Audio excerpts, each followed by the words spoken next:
हमें काफी देर से इंतजार था। नितिन गडकरी मेरे साथ है, केंद्रीय मंत्री हैं, भारतीय जनता पार्टी के पूर्व राष्ट्रीय अध्यक्ष रहे हैं। नितिन जी, आपका अभिनंदन है, तो जोरदार तालियों के साथ अभिनंदन करिए नितिन गडकरी का। नितिन जी, अटल बिहारी वाजपेयी के बारे में कहा जाता था वो व्यक्ति तो सही है लेकिन पार्टी गलत है, और अटल जी के बाद अगर किसी के लिए कहा जाता है तो वो नितिन गडकरी के लिए कहा जाता है कि बंदा तो सही है लेकिन पार्टी गलत में आ गया है। ऐसा क्यों है? ये तो बिल्कुल गलत है। पार्टी भी सही है और बंदा भी सही है।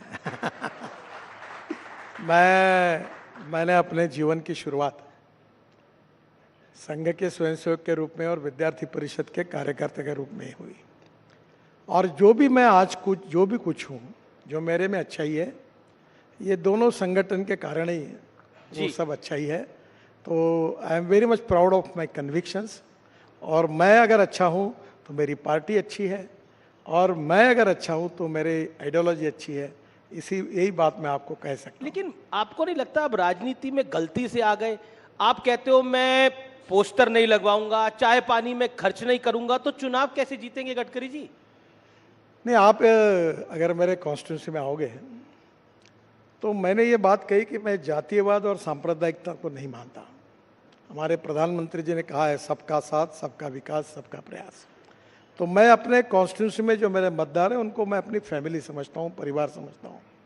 और 10 साल मैंने जो कुछ काम किया उससे मेरा नाम भी लोगों से परिचित हुआ है और मेरा काम भी परिचित हुआ है, और इसलिए मैंने कहा कि अब ये पोस्टर, बैनर और इसका प्रचार करने की आवश्यकता नहीं। दूसरा, मैं लोगों के साथ जुड़ा हूँ, तो अब मुझे लोगों को किसी प्रकार का कोई उनको वोट के बदले में कुछ उनको सेवा देने की आवश्यकता नहीं है। मैं लोगों से मिलूँगा, लोगों के घर जाऊँगा, पदयात्रा निकालूंगा, जो बुजुर्ग लोग हैं उनका आशीर्वाद लूँगा जी, और हाउस टू हाउस और मैन टू मैन कैंपेन करूँगा, और मेरा विश्वास है कि मैं अच्छे मार्जिन से चुनाव जीतूंगा, ऐसा मेरा विश्वास है। इस बार 3 हैट्रिक लगनी है। एक तो मोदी सरकार की हैट्रिक, एक नरेंद्र मोदी अगर इस टर्म में आते हैं तो बहुत बड़ी बात होगी। कोई गैर कांग्रेसी सरकार तीसरी बार पहली बार आएगी, दूसरी बार भी पहली बार आई थी, और तीसरा नागपुर से आप दोबारा जीत कर आएंगे, तीसरी बार जीत कर आएंगे। तो कितनी कठिन ये डगर लगती है, मोदी की तीसरी टर्म और आपका तीसरी बार लोकसभा जीतना? देखिए, पहली बात तो मोदी जी प्रधानमंत्री बनने ही वाले हैं, ये तय है। दूसरी बात यह है कि हम 400 पार जाने वाले, ये भी तय है जी, और मैं भी चुनाव जीतने वाला हूँ, ये भी निश्चित है। ये भी। लेकिन नितिन गडकरी में ऐसा क्या है कि विपक्ष के नेता मुरीद हो जाते हैं? मैं पीछे अखबार में पढ़ रहा था कि सोनिया गांधी ने आपकी तारीफ कर दी, ऐसा क्या है? देखिए, ये मुझे भी आश्चर्य है, क्योंकि पार्लियामेंट में जब मेरे डिपार्टमेंट पर 75 सांसद बोले अलग अलग पार्टी के, सबने मुझे धन्यवाद दिया, सबने अभिनंदन किया, तो मुझे भी आश्चर्य लगा। तो एक तो सीधी बात यह है कि जो कानूनी काम है, नियम के अनुसार है, वो सबका होना चाहिए, और गलत काम होगा तो अपने का भी नहीं होना चाहिए। तो मैं रोड बनाता हूँ तो एक कॉन्स्टिट्यूंसी में रोड बनाओ और दूसरों को छोड़ दूँ, ऐसा तो नहीं होता। तो जो भी लोग मेरे पास समस्या लेकर आते हैं, मैंने सबका काम करने का प्रयास किया, तो उसके कारण उनके मन में उसका समाधान है, यही शायद उसका कारण होगा। एक चीज जो आप में नहीं बदली, जो मैंने आपका पहली बार इंटरव्यू किया था साल 2011 में, जो मुझे ध्यान में आता है, मुंबई में आपके घर पे, और आप तब राष्ट्रीय अध्यक्ष बने थे भारतीय जनता पार्टी के, तब भी आप बेबाक थे और अब भी आप बहुत बेबाक हैं। ये इतनी बेबाकी कभी भारी नहीं पड़ती आपको, या पड़ जाती है? नहीं, आप एनालिसिस कर सकते हो मैं कैसा हूँ। मैं जो सवाल पूछते हैं उसका नम्रतापूर्वक जो सही है वो जवाब देता हूँ, और मुझे लगता है जो सच है वो बताता हूँ, तो मुझे नहीं लगता कि इसमें कोई समस्या है। लेकिन विपक्ष कुछ ना कुछ निकालता रहता है। नहीं, एक बात ये होती है कि मैंने, और सोशल मीडिया ब्लॉगर्स भी कुछ लिखते रहते हैं। नहीं सर, कुछ लोग तो ऐसा है कि जो न बोला वो मुंह में डालकर उसको एक आदमी अपने मीडिया पे लिखता है, अपने साइट पर, और फिर दूसरे लोग उसको उठाकर लिखते हैं।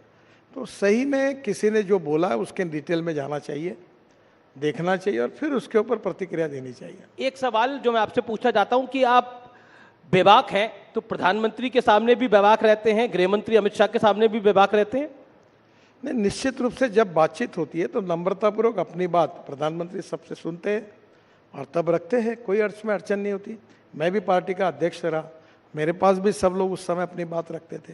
तो हमारी पार्टी की एक पद्धति है जी, और उसमें सब अपना विचार रखते हैं और अंतिम निर्णय फिर जो होता है सब मिलकर, या फिर प्रधानमंत्री या अध्यक्ष जो होंगे नेता, वो जो कहते हैं वो निर्णय होते हैं, उसमें आगे जाती है पार्टी। अब मैं आपको एक ये बहुत हेडलाइन स्टोरी रही उद्धव ठाकरे का एक बयान, मैं वो मराठी में बयान है वो मैं आपको सुनवाता हूं और आपसे उसका रिएक्शन लेता हूं। उद्धव ठाकरे ने आपके बारे में, आपके विषय पे क्या बोला, आइए एक बार सुन लेते हैं उद्धव ठाकरे का बयान।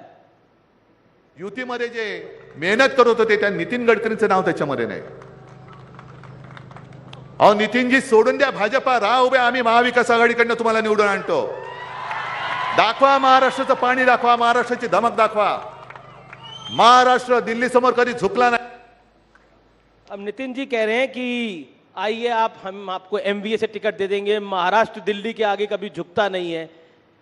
देखिए, पहली बात तो ये है जी कि पार्लियामेंट्री बोर्ड की जब मीटिंग हुई तो मध्य प्रदेश, गुजरात और उत्तर प्रदेश के पदाधिकारियों के साथ चर्चा होकर निर्णय होगा। अब मैं महाराष्ट्र से लड़ता हूँ तो मेरे महाराष्ट्र के प्रदेश के पदाधिकारी आकर उनसे चर्चा ही नहीं हुई थी, तो पहले लिस्ट में स्वाभाविक रूप से मेरा नाम आने की संभावना नहीं थी। जी, अब दूसरे लिस्ट में नाम आया। मैं भारतीय जनता पार्टी का कार्यकर्ता हूँ, लड़ूंगा तो भारतीय जनता पार्टी से ही लड़ूंगा, दूसरे कोई पार्टी में जाने का सवाल ही नहीं उठता। जी। और इस प्रकार की ऑफर भी हास्यास्पद है, क्योंकि मैं अपने पार्टी के साथ जुड़ा हूँ, विचारधारा के साथ जुड़ा हूँ, इसी पार्टी में रहूंगा और इसी पार्टी में काम करूंगा।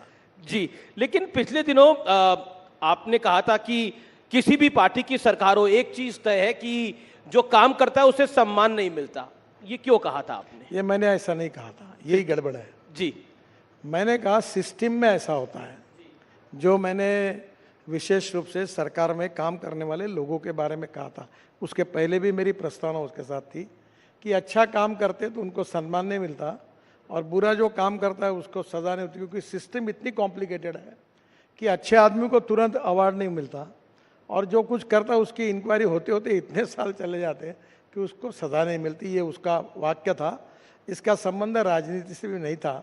यही आप नहीं है, पर आप जैसे आपके जो बंधु है वो बिना रेफरेंस लेके इस प्रकार की बातों को फैलाते हैं। आजकल ना सोशल मीडिया का दोष भी सब मीडिया पे ही डाल देते हैं। अब सोशल मीडिया में तो बहुत कुछ चलता रहता ऐसा है। नहीं होता जी। सोशल मीडिया पे जो गलत छाप के आता है उसको तुरंत लेकर रात को चर्चा का कार्यक्रम आप आयोजित करते हैं और उसको आगे लेके जाते हैं, ये समस्या है। जी, मेरा अगला सवाल है 2022 में आपने कहा था कि राजनीति को अलविदा कहने का बड़ा मन करता है, लेकिन कभी नहीं कहा था ऐसा। तो पर आपका बयान है ये। सर बिल्कुल गलत है। मैंने ये कहा था कि we need to redefine the definition of politics. केवल पावर पॉलिटिक्स, सत्ता कारण यानी पॉलिटिक्स नहीं है जी, समाज कारण, राष्ट्र कारण और विकास कारण ये भी पॉलिटिक्स है। और महात्मा गांधी जी ने जब देश को स्वाधीनता के लिए जो आंदोलन किया था वो भी आंदोलन राजकारण था। तो हम लोग 80% समाज कारण करें और 20% सत्ता कारण करें। और आपने परसों भी देखा होगा, मैं दिव्यांगों को मैंने 87 चेयर बांटी, मैंने करीब 50,000 हार्ट के ऑपरेशन। मैंने आज आपका सुबह ट्विटर देखा, उस पर आपने एक वीडियो ट्वीट करा है, एक लड़की के दिल में एक होल था, उसका आपने ट्रीटमेंट कराया है अपनी कॉन्स्टिट्यूएंसी के अंदर। वाकई मतलब वो जिसे कहते हैं कि बहुत मार्मिक विषय है ये सारे। लेकिन पॉलिटिक्स की अगर हम बात करें नितिन जी, तो राज ठाकरे दिल्ली में है और राज ठाकरे अगर दिल्ली में है तो कुछ तो बड़ा चल रहा है, तो क्या अलायंस होने की बात है? देखिए, मुझे आज सुबह ही राज ठाकरे जी का फोन आया था, पर वो दूसरे काम के लिए आया था। उनके पासपोर्ट का काम था, वो हो गया, इसलिए धन्यवाद देने के लिए आया था। बाकी तो कहाँ वो का आज पासपोर्ट? एनडीए का पासपोर्ट? नहीं, उनका पासपोर्ट। बाकी उनका क्या बातचीत होगी क्या नहीं, ये तो आज होगी तब निर्णय होगा, मुझे पता नहीं इसके बारे में। लेकिन आप चाहते हैं राज ठाकरे आए? देखिए, इसका निर्णय पार्टी करेगी। आपका मन क्या है? नहीं, मेरा कोई व्यक्तिगत मन नहीं होता। पार्टी के पदाधिकारी, पार्टी के अध्यक्ष और पार्लियामेंट्री बोर्ड, प्रधानमंत्री जो निर्णय करेंगे वो करेंगे। महाराष्ट्र में सीट बंटवारे को लेकर काफी सवाल जवाब हो रहे हैं, काफी सोर्सेज के हवाले से खबर आती है, लेकिन अब आप सामने बैठे हैं तो मैं पूछ ही लेता हूँ, चल क्या रहा है वहां पर? कोई नहीं, सब ठीक चल रहा है। लगभग बंटवारा हो गया है। शिंदे जी खुश है? हाँ सब, और चुनाव तक क्या होता है, जब तक कैंडिडेट तय नहीं होते हैं जी तब तक एक सीट है, 10 उम्मीदवार है, तो थोड़ा बहुत तो चर्चाएं होती रहती है, थोड़ा बहुत विवाद होते रहता है, ये ऑब्वियस है। और मुझे लगता है कि अभी लगभग फाइनल हो जाएगा और हम लोग मिलकर लड़ेंगे और महाराष्ट्र में हमको बहुत शानदार जीत मिलेगी, ऐसा मेरा विश्वास है। एनडीए बहुत सालों से गठबंधन है, लेकिन इस बार एक नया गठबंधन बना है, इंडिया अलायंस, लेकिन वो बनने से पहले ही लड़खड़ा गया। आपको इंडिया अलायंस कैसा दिखता है, क्योंकि महाराष्ट्र में एक बड़ी चुनौती है? मैं अपने पार्टी को और अपने अलायंस को देखता हूँ। मेरी एक फिलॉसफी ऐसी है जो मैं अक्सर लोगों को बताता हूँ कि 2 रेखाएं, एक आपकी और दूसरे की है। 2 मार्ग है रेखा बड़ी करने का, एक तो अपनी बड़ी करो या दूसरे की पूछने का काम करो। जी। तो मैं अक्सर इस बात पे विश्वास रखता हूँ, अपनी बड़ी करो। और 10 साल मोदी जी के नेतृत्व में हमारी सरकार ने जो कुछ काम किया है, जिसका लोग अनुभव लेते हैं। अभी मैं आ रहा था तो मेरे ट्विटर पर ये द्वारका एक्सप्रेस हाईवे बना जी। तो इतने लोगों में खुशी है कि इतने लोगों की प्रतिक्रिया मुझे प्राप्त हुई। तो हम 10 साल में जो हमने काम किया है उस सरकार में मोदी जी के नेतृत्व में, उसके भरोसे हमें सफलता हासिल होगी। हमें अपने पॉजिटिविटी और अपने काम को लोगों को बताना है, हमको बाकी निगेटिव बातों में जाने की कोई आवश्यकता ही नहीं है। एक और सवाल है, मराठा समुदाय को 10% अलग से आरक्षण देने की बात है, उस विषय को लेकर पॉलिटिक्स भी हो रही है, लेकिन एक सोशल डिमांड भी है, उसको आप कैसे देखते हैं? क्या ये मुद्दा भारतीय जनता पार्टी के लिए, आपके गठबंधन के लिए महाराष्ट्र में एक बड़ा पॉलिटिकल चैलेंज होगा इससे निपटना? नहीं, मुख्यमंत्री जी ने ऑलरेडी उनसे बातचीत करते हुए इसका समाधान ढूंढा है, अब ये विषय नहीं रहा है। आप कह रहे हैं ये विषय नहीं है अब, लेकिन चुनावी बॉन्ड तो विषय है, उसको लेकर बहुत सारे सवाल जवाब हो रहे हैं। राहुल जी ने तो कह दिया ये बीजेपी का सबसे बड़ा चुनावी घोटाला है। मुझे लगता है कि अभी भी सुप्रीम कोर्ट में चर्चा हो रही है। सुप्रीम कोर्ट में जब ये मैटर सब जुडिस है तो उसके ऊपर कोई टिप्पणी करना कंटेम्प्ट ऑफ कोर्ट होगा। आप भी मत करिए, मैं भी नहीं करता, नहीं, मैं उसके तो ऊपर ज़्यादा बोलना उचित नहीं होगा। नहीं, इसमें एक इत्तेफाक भी है कि अधिकतर जो बीजेपी को चंदा मिला है उन पे इंफ्रास्ट्रक्चर कंपनियां काफी सारी। अब ये इत्तेफाक देखो, है। एक बात मैं आपको बता सकता हूँ जी। कि मैं 10 साल में 50 लाख करोड़ रुपए के काम अवार्ड कर चुका हूँ। वाटर रिसोर्स है, शिपिंग में, बाद में रोड सेक्टर में, ropeway, cable car, tunnel, express highway, एक भी काम हमने ई टेंडर के बिना नहीं किया है। और मैं आपके सामने नम्रतापूर्वक आह्वान करता हूँ कि एक भी आदमी ऐसा होगा, आपको कानून में भी बताएगा कोई काम के लिए हमको पैसे देने पड़ेंगे, तो मुझे आप बोलो, वो सज़ा मैं स्वीकारने के लिए तैयार हूँ। हम पूरी तरह transparent, corruption free, time bound और क्वालिटी कमिटमेंट के साथ हमने सबसे काम किया है और किसी प्रकार की गलत काम हमने नहीं किया। अक्सर ये दिल्ली और मुंबई में इस बात की बहुत चर्चा होती है कि बीजेपी पार्टी तो अमीर है लेकिन नेता गरीब है, कांग्रेस के नेता तो अमीर है लेकिन पार्टी गरीब है। इस पर आपकी टिप्पणी क्या है? मुझे लगता है कि देखो, कौन व्यक्ति अपने जीवन में जी कितना धनवान है ये उसके साथ जुड़ा हुआ सवाल है। पर मैं अक्सर एक बात कहता हूँ कि ईमानदारी से कोई आदमी अपने जीवन में उद्योग व्यवसाय से प्रगति करता है तो ये उसकी एंटरप्रेन्योरशिप, उसकी कंपनी, उसकी टेक्नोलॉजी, ये उसकी स्ट्रेंथ है। और ऐसे एंटरप्रेन्योर देश में बढ़ेंगे तो देश का विकास होगा। और मुझे लगता है कल जाकर यही एंटरप्रेन्योर्स विदेशों में जाके इन्वेस्टमेंट करेंगे। तो हमें ऐसी अर्थव्यवस्था तैयार करनी है जो रोजगार को निर्माण करने वाली है। और रोजगार निर्माण करना है तो कैपिटल इन्वेस्टमेंट लगेगी, एंटरप्रेन्योरशिप लगेगी, टेक्नोलॉजी लगेगी। और इसके आधार पर अगर हम अलग अलग क्षेत्र में जाकर कोई काम करता है तो वो केवल वेल्थ क्रिएटर नहीं है, एम्प्लॉयमेंट क्रिएटर है। उसकी जात, पंथ, धर्म, भाषा और पार्टी, इससे हमें क्या लेना देना है।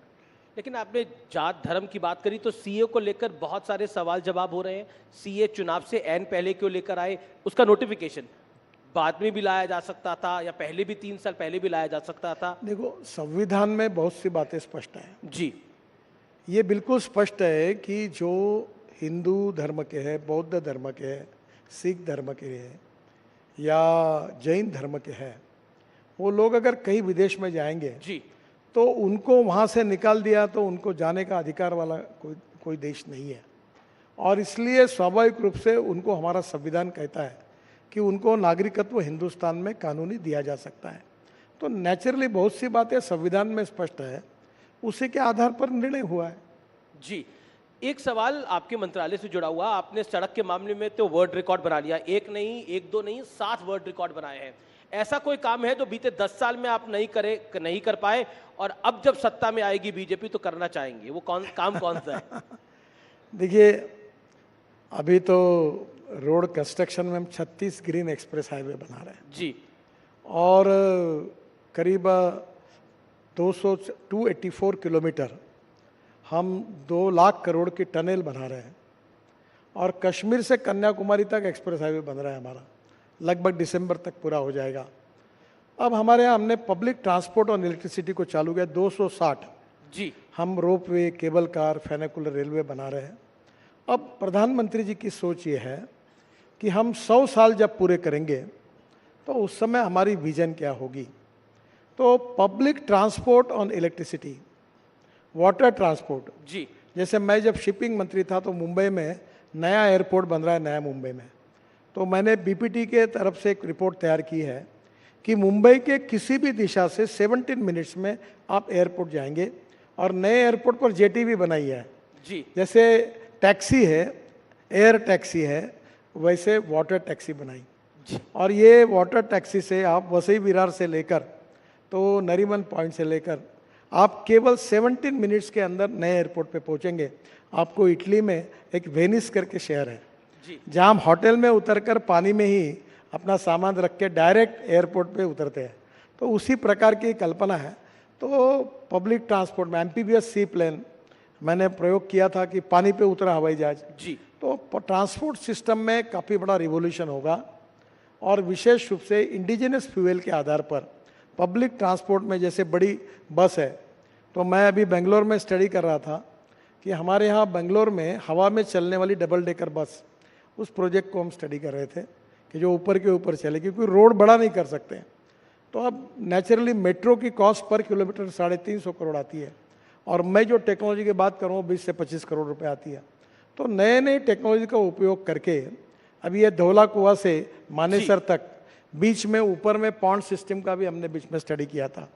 तो ये नई नई जो टेक्नोलॉजी है ट्रांसपोर्ट सेक्टर में, वो भविष्य की टेक्नोलॉजी है और उसके बारे में हमारे यहाँ कुछ अध्ययन भी हुआ। हम 670 रोड साइड एमिनिटीज बना रहे हैं जी। पर मुझे अगर पूछोगे तो एक काम कौन सा करना चाहते हैं आप? मैं 2024 में एक काम इन सब में सबसे अच्छा कोई कर सका जी, तो 2014 में जब मैं मंत्री बना तो 1 करोड़ लोग आदमी आदमी को खींचने का काम करता था। एक तो साइकिल रिक्शा था या जी। कंधे पे लेके आदमी धोने का काम का, बिहार में, बंगाल में, नॉर्थ ईस्ट में। मैंने मैकेनिज्म ड्रिवन ई रिक्शा लाया और आज मुझे खुशी है कि 1 करोड़ लोग जिनका शोषण हो रहा था उनको मुक्ति मिली और अब ई कार्ट और ई रिक्शा चला रहे और उनको एक प्रकार से मानवीय शोषण से मुक्ति मिली। तो जी, मैंने जी। बहुत express highway, tunnel, road, bridges बनाए, पर ये काम जो है ये मेरे लिए सबसे अच्छा है। समझो। आपके दिल के करीब है, लेकिन एक राउंड हमारे दिल के बड़ा करीब है और ये फोटो राउंड है और इसमें कुछ तस्वीरें आएंगी और आपको उसका रिएक्शन दे रहा है और मुझे भी पता नहीं है फोटो कौन कौन सी लगाई है इन लोगों ने। पहली फोटो देख लेते हैं कौन सी आ रही है।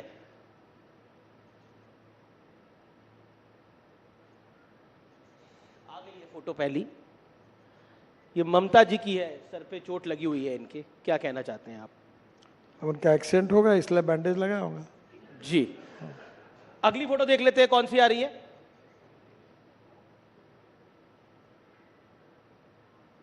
इन दोनों का क्या होगा? एक तो मैं ना भविष्य जानता हूँ ना कोई आप फ्यूचर भविष्य नहीं जानते, वो कहते हैं सब कुछ आप करवा रहे हैं, यानी ईडी करवा रही है, सरकार करा रही है।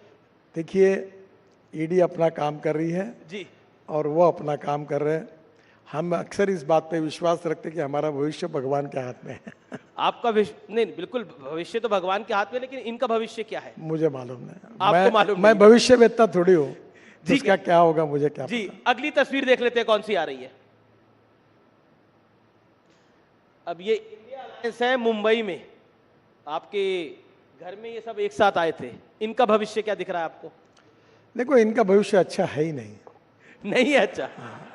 ये पूरी तरह इस चुनाव में इनकी पिटाई हो जाएगी और हमें 400 पार जगह मिल जाएगी और बेचारे उनमें से अनेक लोग फिर निवृत्त हो जाएंगे राजनीति से। जी, अब अगली तस्वीर जो है वो नेताओं की नहीं है, अब वो फिल्मी, क्योंकि आप महाराष्ट्र से आते हैं, माया नगरी है, मुंबई है, तो कुछ फिल्मी कलाकारों की है। पूछते हैं आपसे कि आपके कौन पसंदीदा है। Next please. अब रणबीर कपूर पसंद है, रणवीर सिंह पसंद है, या विक्रांत मैसी पसंद है आपको? नहीं, मैं मेरी जनरेशन के हीरो को मुझे जो चॉइस है उसी में बोलना गडकरी। तीनों भी अच्छे हैं। एक तो पिक करिए। ज्यादा अभी अच्छा, लास्ट फिल्म किसकी देखी इन तीनों में से? और रणवीर की देखी थी मैंने। रणबीर की देखी। कौन सी? वो जो एनिमल। नाम नहीं, वो जो हमारे पेशवे के ऊपर जो थी ना, रणवीर। अच्छा, रणवीर बाजीराव मस्तानी। अच्छा, आपने भी पॉलिटिकल दिया इसका जवाब पूरी तरह से। अगला देख लेते हैं किसकी तस्वीर आ रही है। ये हीरोइंस की हैं। आप पसंद, मतलब आपको इनमें से किसकी फिल्म देखी? तापसी पन्नू है, आलिया भट्ट है, कियारा आडवाणी है। नहीं, इन तीनों के भी फिल्में मैंने नहीं देखी। नहीं देखी? तीनों टॉप हीरोइन है देश की। देखो, एक बात बताता हूँ, ये जनरेशन के हीरो हीरोइन अलग अलग होते हैं जी। अब हमारे जनरेशन में हमको तो अमिताभ बच्चन, यही हमारा फेवरेट हीरो था। तो कॉलेज में किसका ट्रेंड फॉलो करते थे आप? कॉलेज में, जब कॉलेज में थे तो किसी का ट्रेंड फॉलो करते होंगे। अमिताभ बच्चन को अमिताभ बच्चन का फॉलो करते थे। मैंने एक बार उनको भी कहा कि मैंने जंजीर 3 बार देखा, आनंद 3-4 बार तो देखा। Bell bottom pants, long collar सब डालते मैं थे वो आप। फाइटिंग के पिक्चर पसंद आते थे उस चलिए, आप राजनीति की बेला में जा रहे हैं, यानी आप चुनाव के संघर्ष में जा रहे हैं। ये लोकतंत्र का, भारत के महान लोकतंत्र का सबसे बड़ा पर्व है। इसके लिए बहुत बहुत शुभकामनाएं नितिन जी। और न्यूज़ 18 भी बेबाकी के साथ इसकी कवरेज करेगा। बहुत बहुत शुक्रिया। हर सवाल का अपने बेबाक अंदाज में जवाब देने के लिए जोरदार तालियों के साथ अभिनंदन करिए नितिन जी का। धन्यवाद। Thank you. Thank you, Amish. Thank you, Minister. That's Minister Nitin Gadkari, who has been leading the Modi government's infrastructure push and